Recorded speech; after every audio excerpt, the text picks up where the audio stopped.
Previously on Alan Wake, Alice has been kidnapped. Alan, please help me. Alice? You'll do exactly what I say if you ever want to see your wife again. I can't tell anyone except my agent Barry. Damn it, Barry, they'll kill her! You're my best friend, and I'm worried that you're not right in the head. The ransom is a manuscript I supposedly wrote that's coming true before my eyes. It happened just the way it was on that page. So dark. I have found only a few scattered pages. I want the entire manuscript. The deadline is in 2 days. I found Mr. Wake's pages. Good girl. How the hell did she get her hands on the manuscript anyway? I don't know. She's resourceful. I told you were too hard on her. Listen, I found out all sorts of interesting stuff while I was digging around. Yeah. Mr. Wake, it's Sheriff Breaker. We have an FBI agent here, Agent Nightingale. FBI? He's anxious to see you. You'd better come to the station. Okay, I'll be right over, Sheriff. Let's make this quick, huh? Help you folks? Name's Randolph. I'm the manager. We're looking for Rose. Works as a waitress down at the diner. Rose, sure. Nice girl. Who wants to know? I'm Alan Wake. The writer, huh? I heard on the radio you were visiting. Well, I'll show you her trailer. That Rose, she's a nice girl. Always pays her rent on time. As I was saying, Al, I found all sorts of weird stuff from the local newspaper's archives. This place is crazy! Disappearances, mysterious deaths, urban legends come true, and, get this, most of this stuff takes place around Cauldron Lake. Well, you ain't wrong, mister. The Indians thought the lake was a doorway to the underworld. I'm the God-fearing type myself. I don't hold with that sort of thing. Yeah, okay. Anyway, there was an island there owned by a guy called Thomas Zane. Now, some of the articles I found about him make him out to be a famous writer, but I ran a bunch of searches, couldn't find a single thing he wrote. Zane was heavily into diving, so much so that the place came to be called Diver's Isle. But the volcano under the lake erupted in 1970, and Zane went down with the island.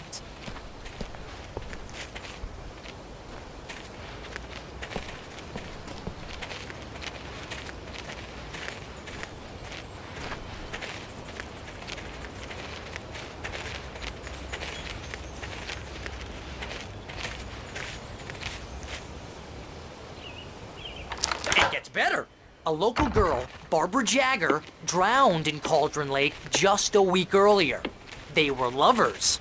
Sure, Jagger's a local spook story. The Scratching Hag. Comes for you in the dark. Childish stuff like that. Anyway, Al, I'm just getting to the best part. All of the articles about this stuff were written by Cynthia Weaver. I asked around, and she's that crazy bag lady you met. What, the lamp lady? She can be a little loopy, but she's not homeless or anything. Yeah, anyway, she knew both Jagger and Zane before they both died, and she had some kind of a breakdown.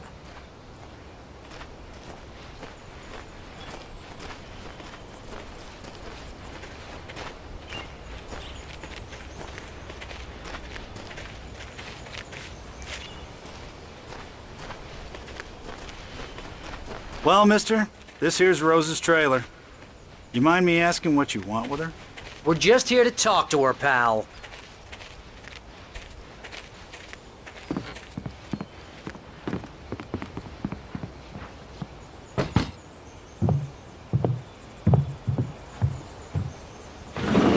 Welcome to... Oh dear, Mr. Wake. I'm so glad you're here. Rose, you have my manuscript? Oh. Oh, yes. Yes. Please, come in. Hey, this is really good. Rose, Yes, my manuscript. I really need it. I understand. I know what you need. A muse to inspire you. Oh, for Barry. She doesn't have anything. Yeah, hey, Al. Al, what's... Oh... Barry! What? What?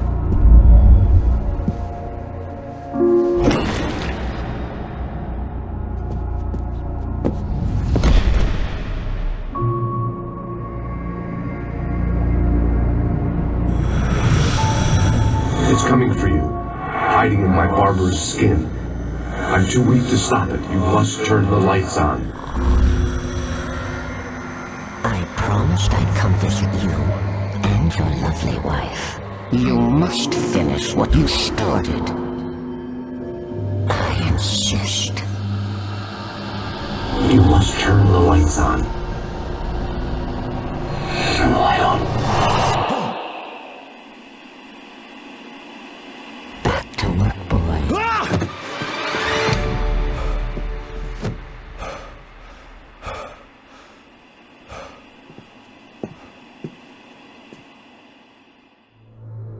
I felt nauseous, hungover.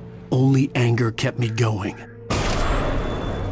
I can't tell reality from dream anymore, but it seems I have an imaginary editor to help me. She's an old woman in a funeral dress. I call her Barbara Jagger. She's very strict. I'm writing faster and faster. My manuscript is being heavily revised. The edits are getting very aggressive, and each day there's less of me and more of her. I hate it, but I know she's right.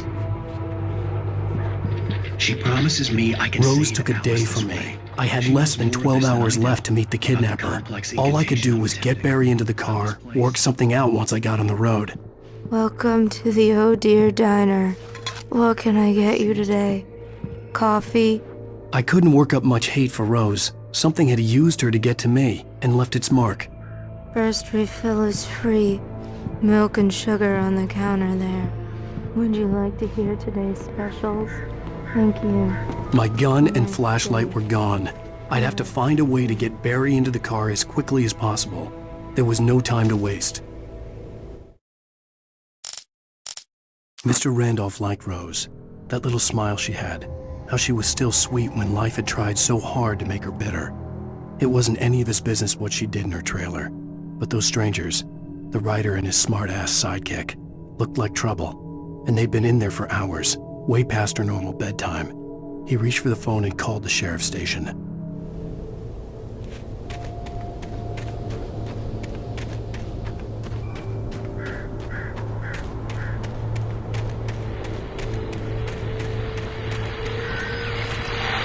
I just stepped outside to catch a breath of fresh air. Let me tell you, the weather's getting heavy. Nights like this make me especially glad I'm here talking to you and not home in bed. Once the weather takes a turn like this, I can't sleep at all. It's all tangled bed sheets and dark thoughts, punctuated by the occasional plunge into nightmare. Is it just me? Well, perhaps it is. But I hope I can make the night a little bit easier to get through. Caller, you're on KBF FM. Hey, it's Walt Snyder. What's on your mind, Walt? Well, I am the way you are, but, well, I can't sleep either, you know? I just been staring out the window here.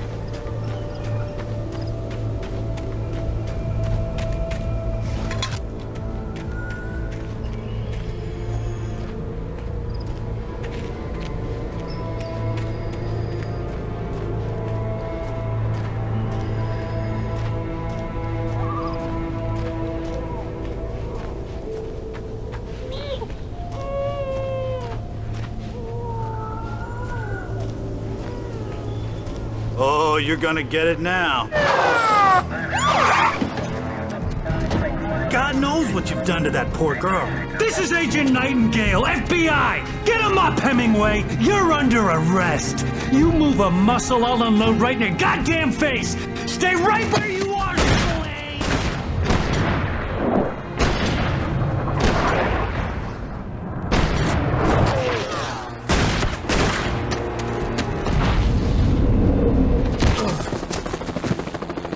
What are? I'm standing right here, you goddamn maniac!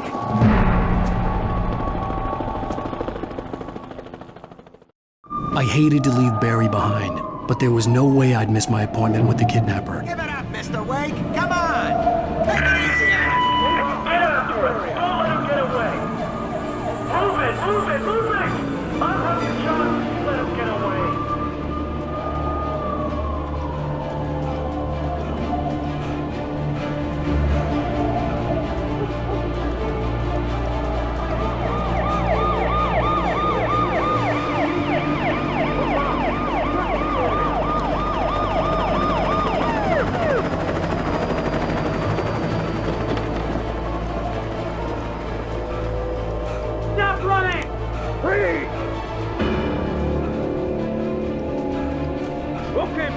Keep your eyes peeled. He's gonna try to make it through here. Oh, damn. Man out!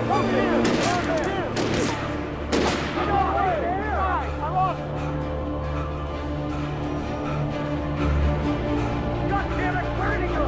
Moved away. Keep an eye out.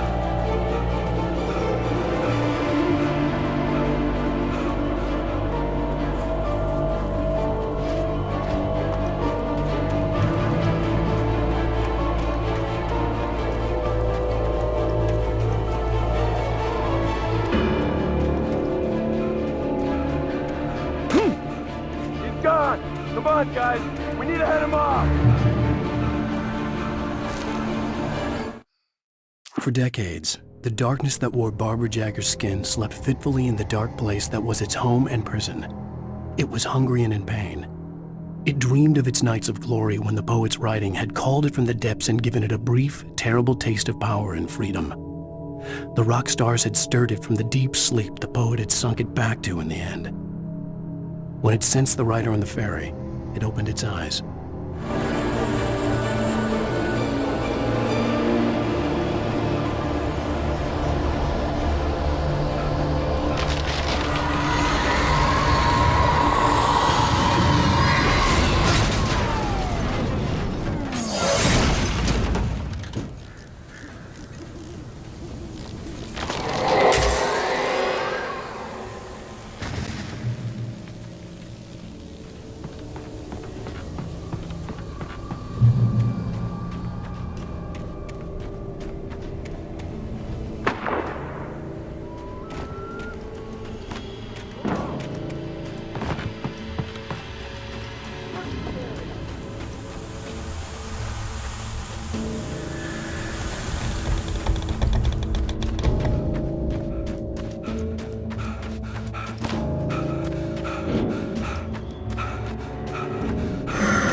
Rose didn't know how the strange old lady got in her trailer, and she looked wrong somehow.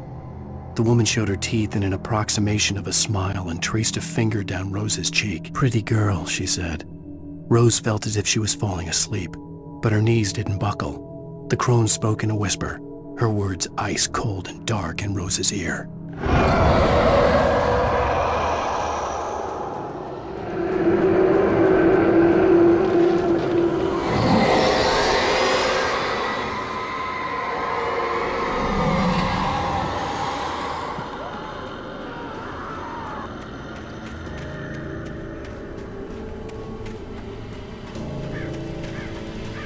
This horror was everywhere I went, circling me.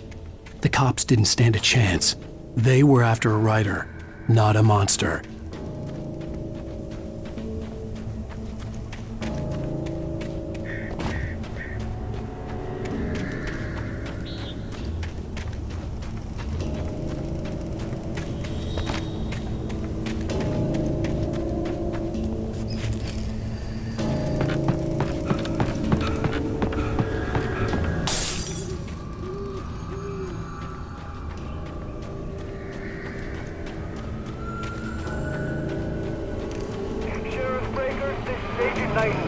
I've lost contact with most of the men you assigned to me. It's Wake's doing.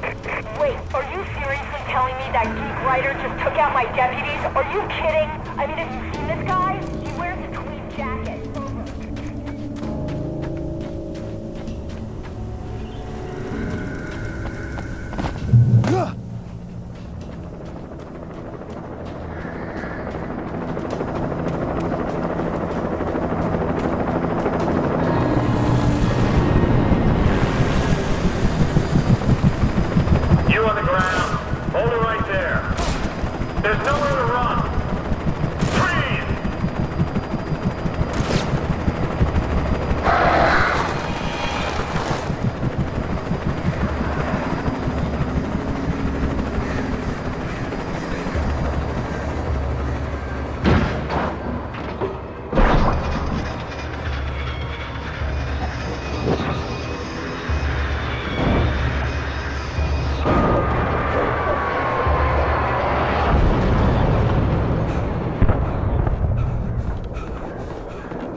This is James. Mulligan Thornton, come in. Over.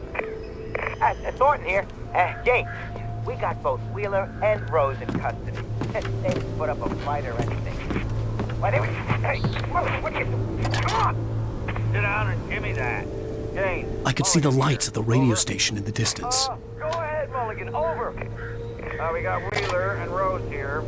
Wheeler's drunk or hopped up on something. Speaking of which, that Fed had a pretty distinctive whiff of Otis Scotch about him, if you know what I mean. Over. I don't have anything on that, Deputy Mulligan. Over. Well, whatever. I imagined that the broadcast tower in the distance was part of the local radio station. Maine seemed like a decent guy. Perhaps he could give me directions to the coal mine.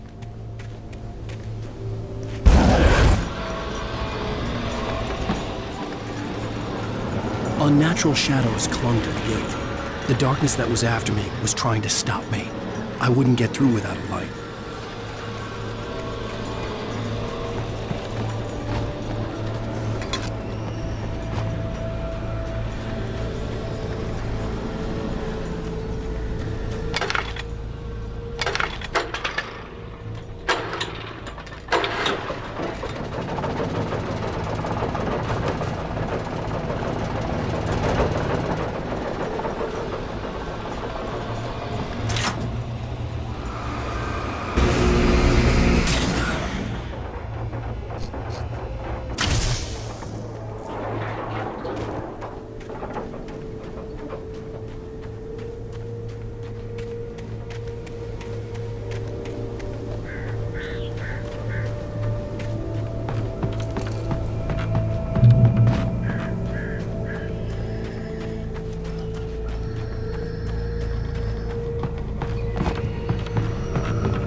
It took me a moment to recognize the flashbang grenades. They were an ideal weapon for my situation. Team 1, come in. Over. Team 1, this is Sheriff Breaker. Report. Over.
And here's another call. You're on KBF-FM with Pat Maine. It's Milt Peabody, Pat. What's on your mind, Milt?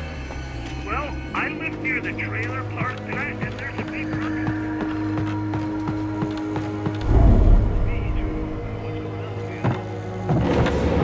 You are minor arrest.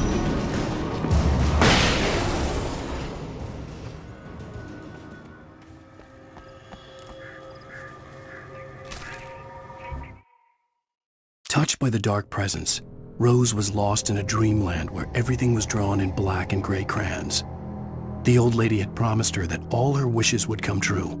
She would be Alan Wake's muse. She was smiling so hard it hurt her face. She crushed a bottle full of sleeping pills into the coffee. Deep down inside, she was screaming in terror.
hoped Maine could lend me a car to get to the coal mine.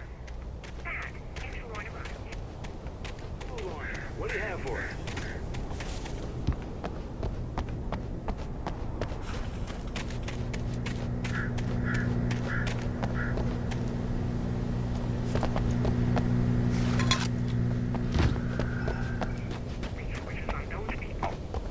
Well, let the trash sort themselves out. I'm sorry, but my granddaddy settled in Bright Falls in 1911.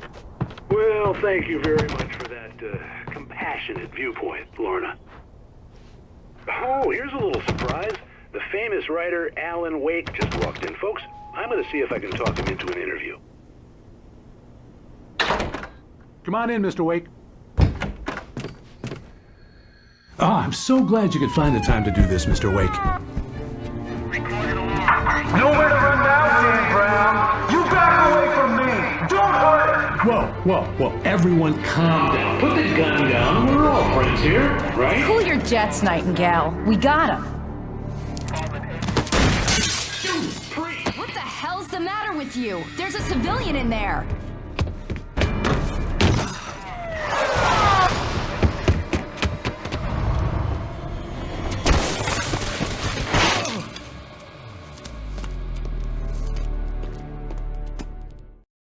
I'll get you yet, even if it kills me, you hear me? You hear me, H.P. Lovecraft? I had fallen off so many cliffs it was ridiculous. That's what you get for naming a book The Sudden Stop. It was probably good I hadn't had the chance to tell Maine where I was going. I'd have to lose the cops and find my own way to the mine. Nightingale stared through the broken studio window into the dark woods. He turned around, started to walk out, but Maine grabbed his arm. "Young man, you almost shot me. You don't shoot off rounds at people like that. What's the matter with you?" Nightingale shook his arm free, marched out. His cheeks burned with rage and humiliation.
Danny had stepped out, but what stumbled back in was something else. Something alien. A monster. Walter tried to kill it, first with his fists, then a chair. It wouldn't die. Instead, it kept coming, unaffected by the beating it had taken. After Walter managed to kick it down the cellar stairs, fear took over. He ran, got behind the wheel, gunned the engine. The booze wouldn't make him forget, but he knew he had to try.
There was no sensible reason for the power company work lights to be here. It was almost as if they'd been left for someone like me to use.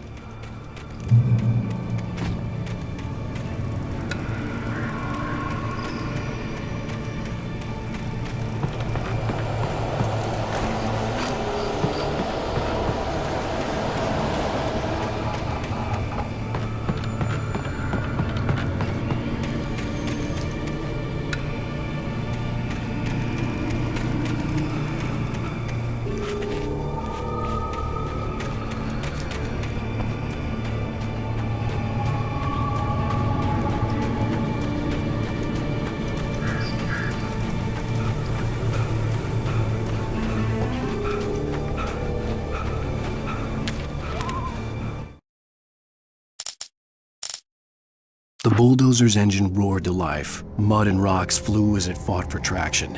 It crashed through the concrete wall and landed heavily in the yard.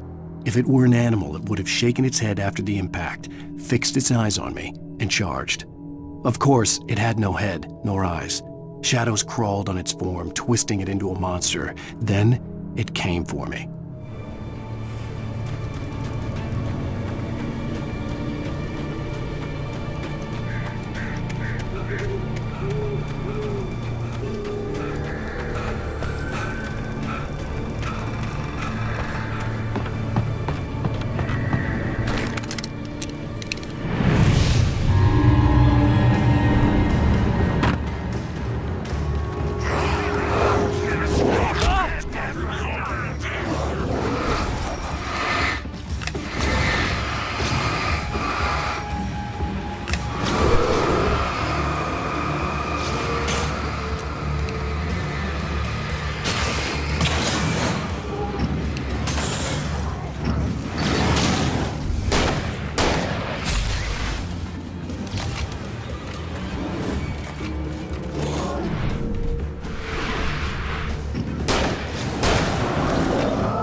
Sarah trusted her gut, and her gut said Agent Nightingale was an asshole.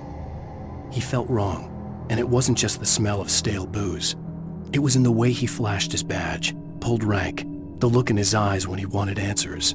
Where was Alan Wake? What was this about an accident? Where was his wife? And most importantly, why did she let Wake go? He wouldn't answer her questions. Federal business was all he'd say.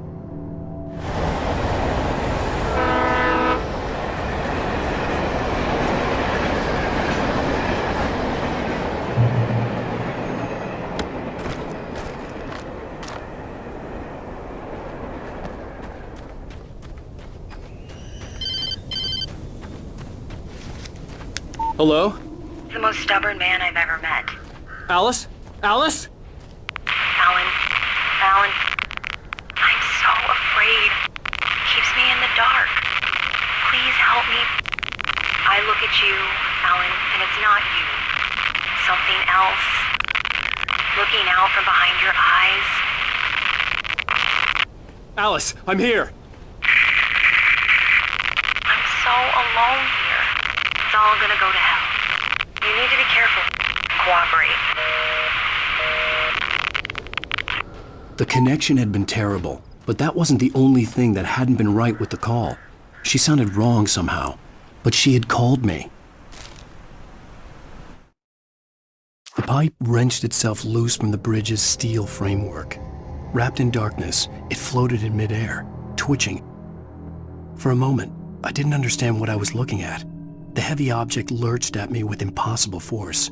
I threw myself out of the way, but just barely. When I turned my flashlight on it, it shook in a dark rage before it flew at me again. I could see a railway bridge up ahead and a warehouse of some sort on the opposite shore. I hoped I could find a car from there.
That was pursuing me was growing stronger, and it was taking over everything in its path.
I slammed the door shut right in his smug face. He pleaded for me to open the door. True to form, the asshole actually thought I would obey. I had no sympathy left, no guilt either, not for him. I took a moment to savor the scream. I bet I had a smile on my face. It was all that I had time for. The dark presence was inside the lodge with me.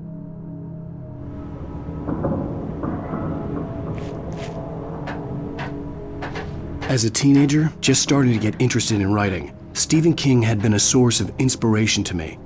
I thought about all the inanimate objects that had come to life in his books. No one is safe in a good horror story, certainly not the protagonist. That's what makes them fun. This was anything but. The darkness could possess anything, and it was getting closer.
of our existence for granted, unaware that they are merely a thin veneer of desperate self-delusion, covering a vast cosmos of madness and horror.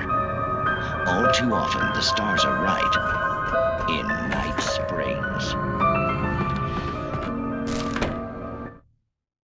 The darkness surged towards me, sucking everything loose from the ground into its depths, tugging at my clothes. I saw the flare the kidnapper had dropped and threw myself towards it just as I felt my feet leave the ground. The darkness embraced me with the force of a tornado. Somehow I managed to light the flare. The darkness roared and cast me away. I fell toward the dark waters of the lake far below. Tonight's episode, a family occasion.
I've never been this glad to see the sunrise. I had a couple of hours to get to the coal mine.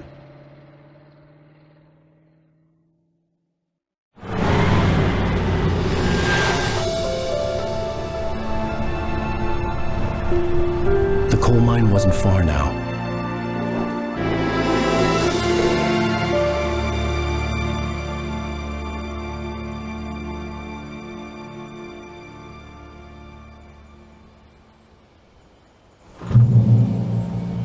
Today, I would meet the kidnapper, and he would give me Alice. I wouldn't give him any other choice.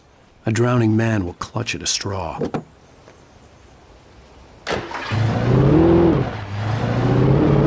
Little by little, without realizing it, I'd come to believe that the story in the manuscript was coming true. The current of its narrative had taken me deeper and deeper into dark waters. Alice had been taken from me. Barry was probably in jail. I was a fugitive from the FBI. The whole world taken over by the dark presence was trying to destroy me. It all felt real, but it matched a textbook case of insanity.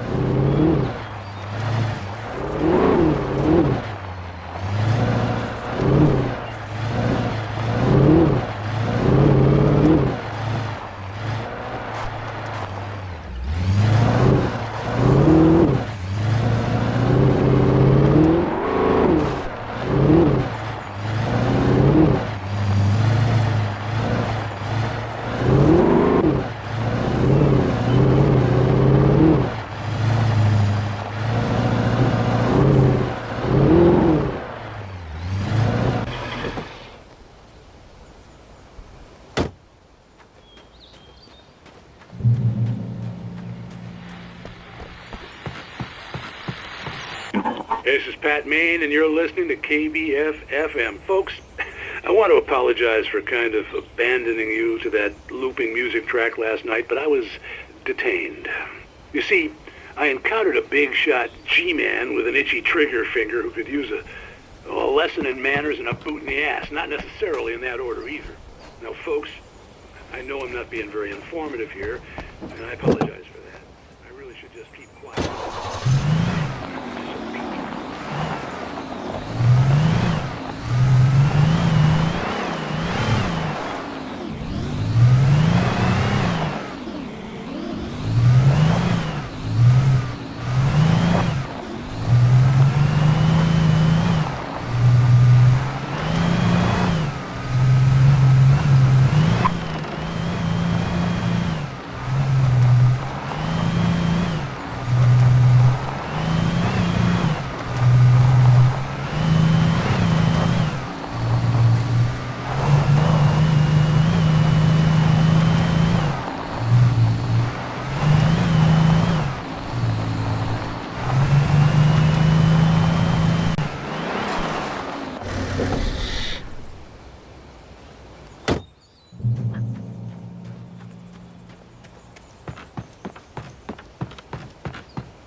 Welcome back to KBF-FM.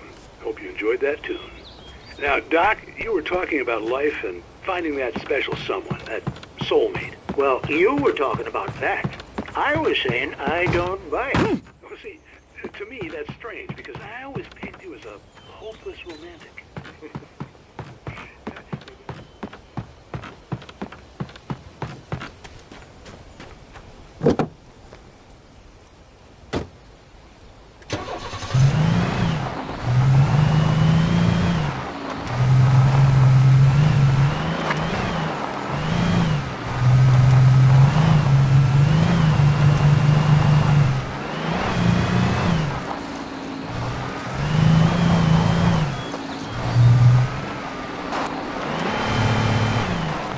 I was early. I was supposed to meet the kidnapper at noon in the main building. The coal mine was quiet. It was a museum now.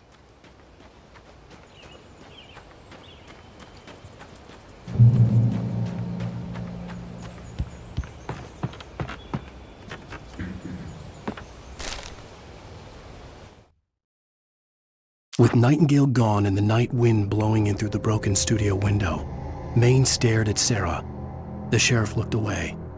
Maine's voice shook with barely controlled anger. That boy's doing more drinking than thinking. I hope you know what you're doing, Sarah. He's got a sickness in his eyes. You take my word for it.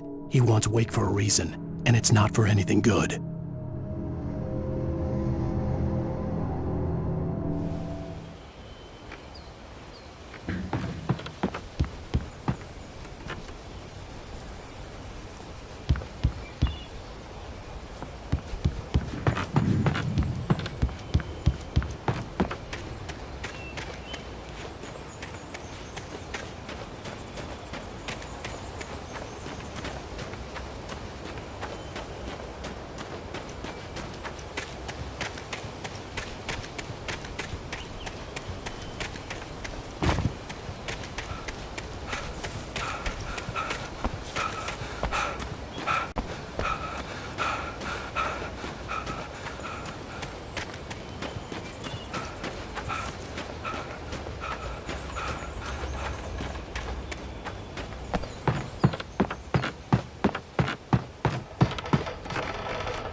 For Mott, spying on the writer on the ferry had been a disappointment.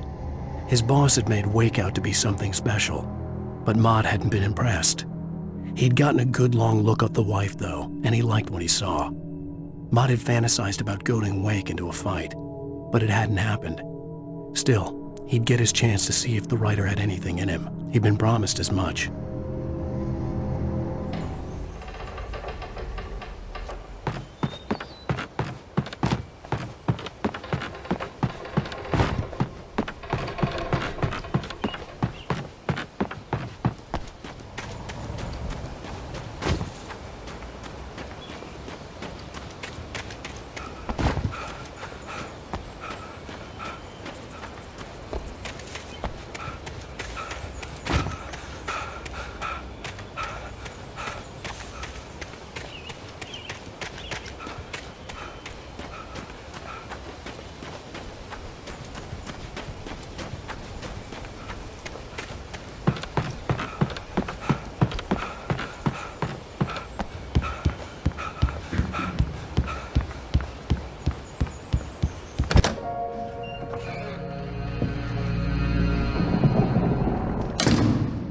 I didn't want to go outside.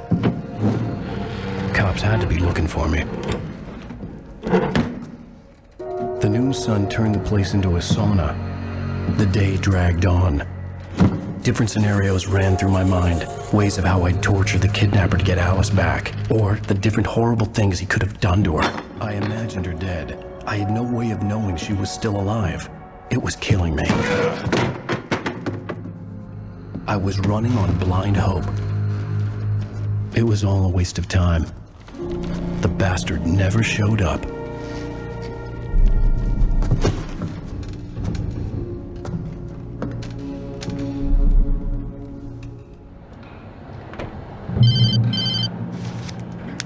Wake! Where the hell are you? Change of plans. You know where Mirror Peak is? It's a big mountain north of where you are. You follow the path from the mine, you can't miss it. There's a lookout point there. I'll be waiting. I'm through being jerked around by you. You want to see your wife alive? Because if you do, you better watch what you say to me. Do we understand each other? I want to talk to Alice. Yeah, and I want the manuscript. Don't keep me waiting, Wake. Hello? Hello! Ah! I'm gonna kill him! I had to get to Mirror Peak.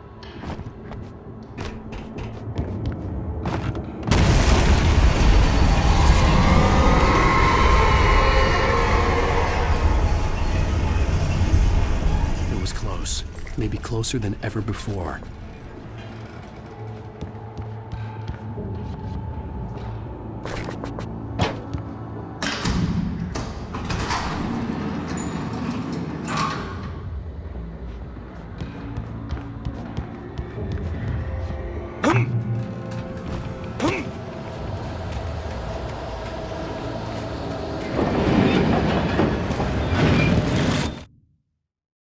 When Thomas Zane fell for Barbara Jagger, it happened fast. She was young, vibrant, and beautiful, full of life. He had never been a very happy man, and without any seeming effort, she had changed all that. Zane felt good for the first time in his life. Everything she did was another piece of a jigsaw puzzle he hadn't even known he'd been missing. And best of all, she made the words flow, strong and sharp. She was his muse.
The only way to reach the hillside ahead was to go through the building. I had to find a way to avoid electrocution.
Some of the taken retained echoes of their former selves, but these were just the nerve twitches of a dead thing. Nothing remained but a shell covered and filled with darkness. In most cases, these puppets were enough for the purposes of the dark presence. But for anything more elaborate, as with the writer, it was different. It needed his mind. And so rather than taking him over completely, it merely touched him.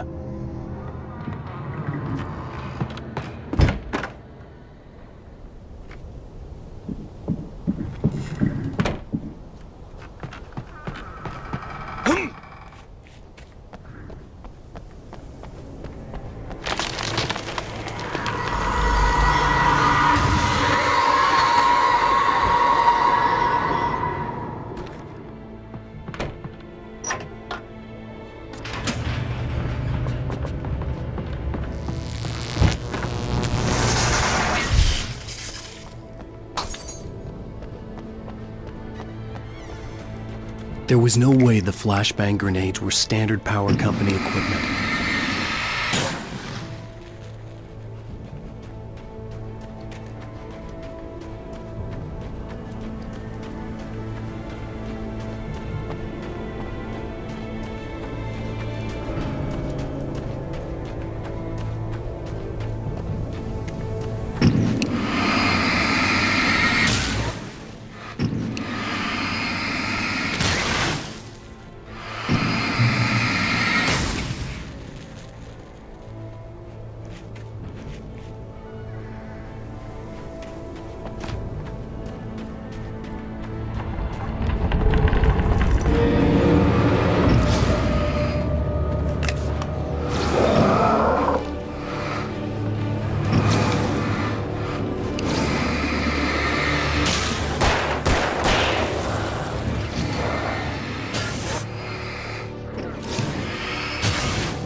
I stared through the bars of the jail cell.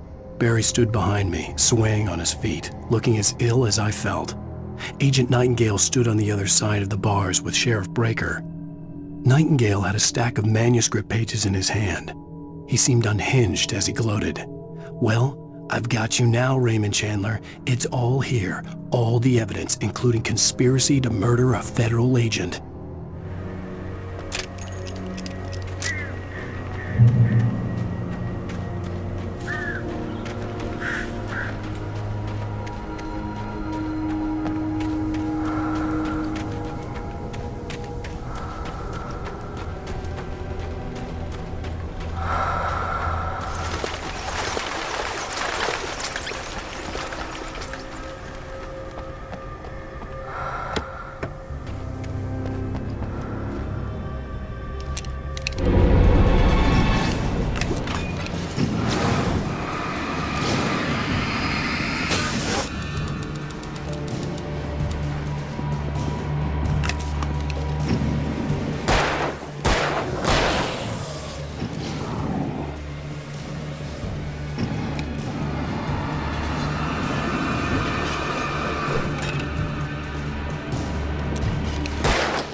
I had no real plan.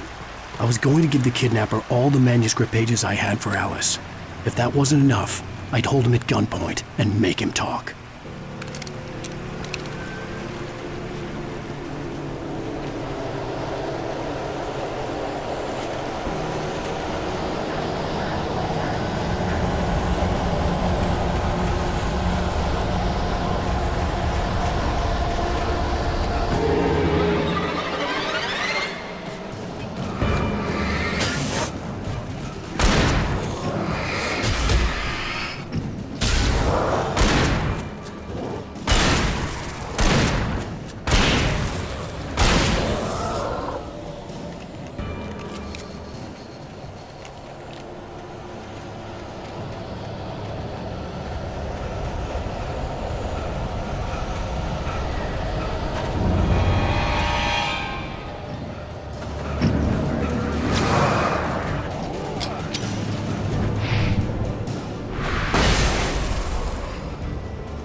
The dark presence was moving ahead of me in the same direction I was going. A cold feeling settled itself in the pit of my stomach.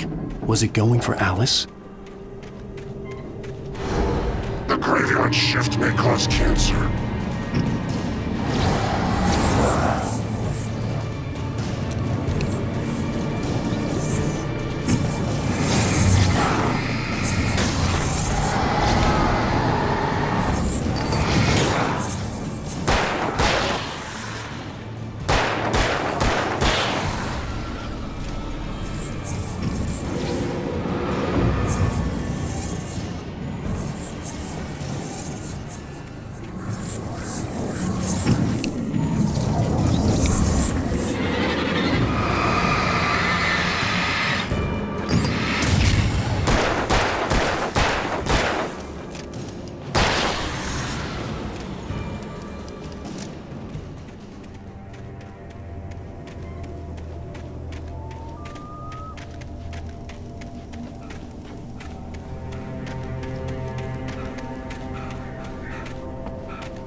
The place was dead, a ghost town. Had been for decades, maybe a century.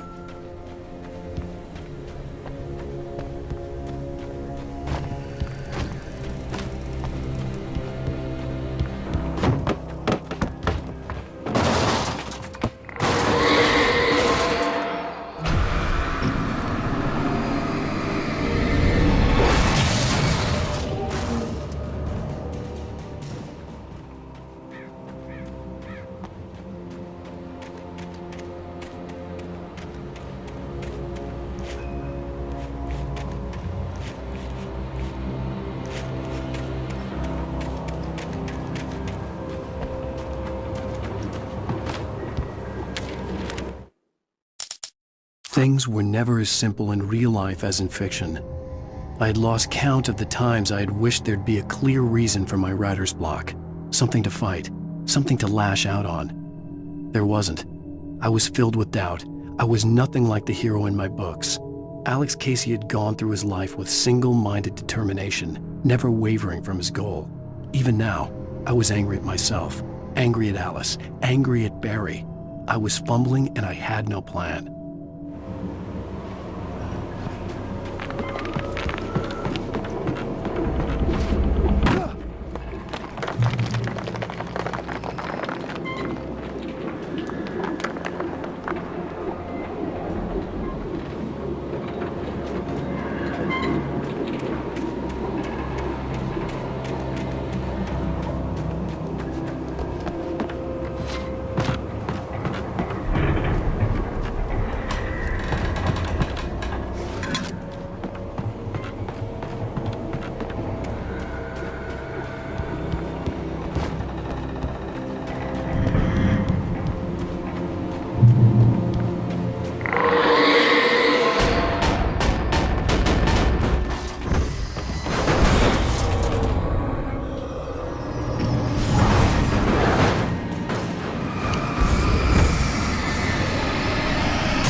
Anything outside of writing is a struggle. I feel ill. I managed to make my way downstairs. There's a shoebox filled with books and papers by Thomas Zane. It's very hard to focus, but I managed to read some of it. He's a poet, and a good one. He writes of muses and creators summoning fabulous things from a magic lake, using his powers to shape the world of a realm of gods and dreams and demons, dark things that wait for a chance to slip through, wearing the flesh of men as disguise. Zane writes about himself, his girlfriend being taken over by a dark presence, about growing scared of the lake.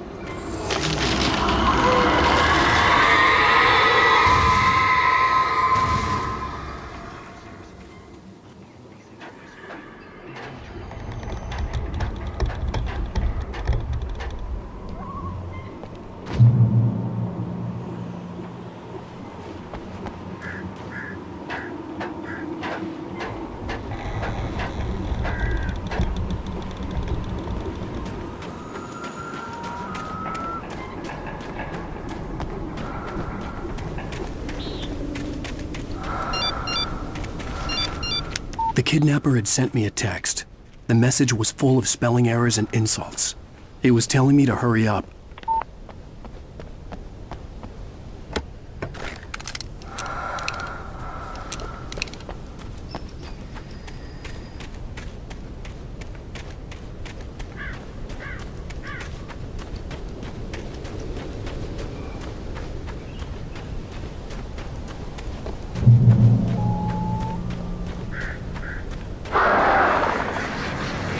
Birds.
Without warning, the headache stabbed at my brain.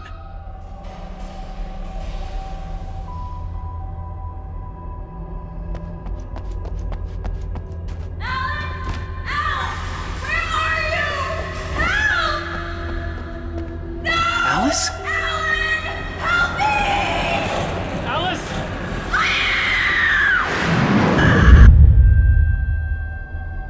I'm losing it. I gotta get out of here.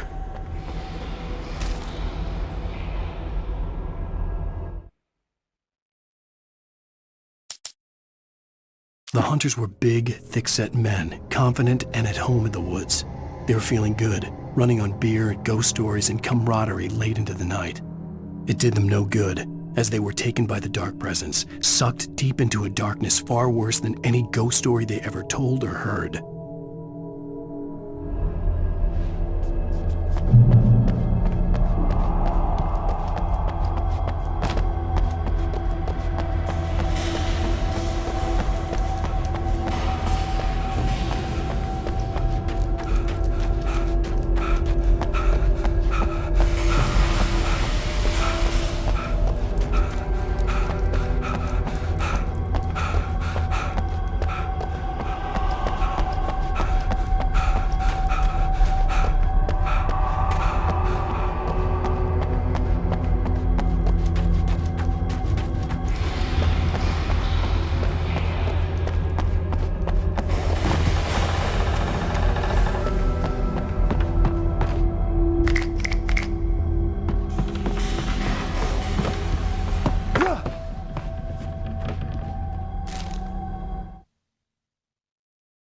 Even behind the closed doors and curtains of his grimy room at the Majestic, the local motel, Nightingale could feel the locals' eyes on him, the unrelenting pressure of their judgment.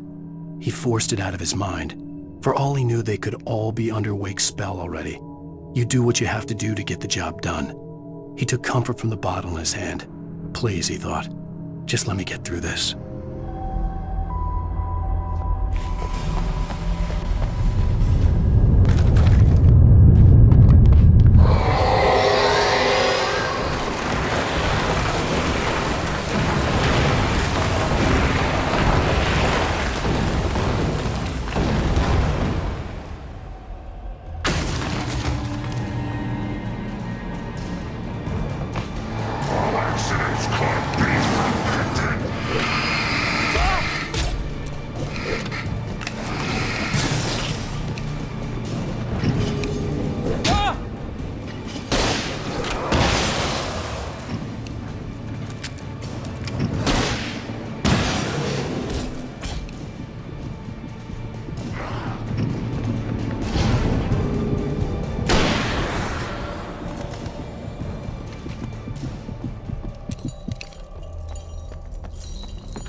to make my way up this mineshaft in order to go on.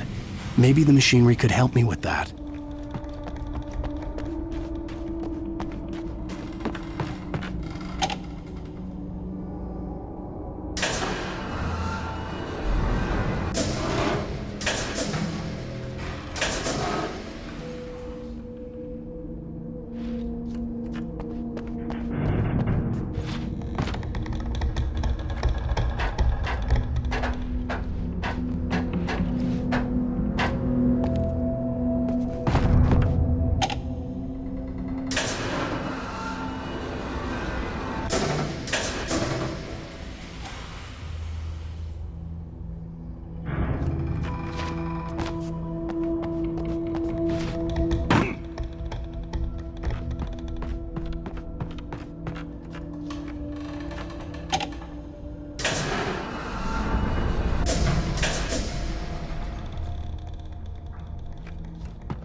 Lightning flashed behind the windows of Cauldron Lake Lodge. Tor Anderson laughed and held the steel hammer above his head. Nurse Sinclair was trying to calm him down without success. Tor grinned madly and shouted, "My hammer's up. Here's a friendly poke from Molnir, wench." He brought the hammer down with all his might on Sinclair's head. "We're on a comeback tour, baby."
Great. Another cable car. Just great.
Maud had checked all of Stucky's rental cabins. There had been no sign of the Wakes. It was dark when he'd found their car parked at the end of the road by Cauldron Lake. It made no sense. They must have taken a wrong turn, but there was no sign of them, and the car had been there for hours already. Frustrated, Mott stood on the rotten ruin of the footbridge that had once led to Diver's Isle before it sank beneath the waves years ago. The boss wouldn't be happy.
I could see Cauldron Lake. I thought I could make out the spot where the island and the cabin had been. There was a light near it. It had to be a boat.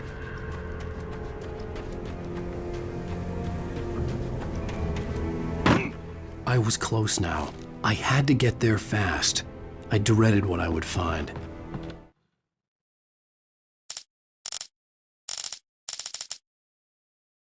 I tried to hold on to Alice, but her form melted away. I was losing control. Dr. Hartman stood in her place. I wanted to hit him, but my arms were jelly. He smiled. It was a reassuring smile, and I hated him for it. I had to give you a sedative. Don't fight it. You went through another rough period. Right now, it's very important that you stay calm. We don't want you to have another episode. You're a patient at my clinic. Have been for a while now.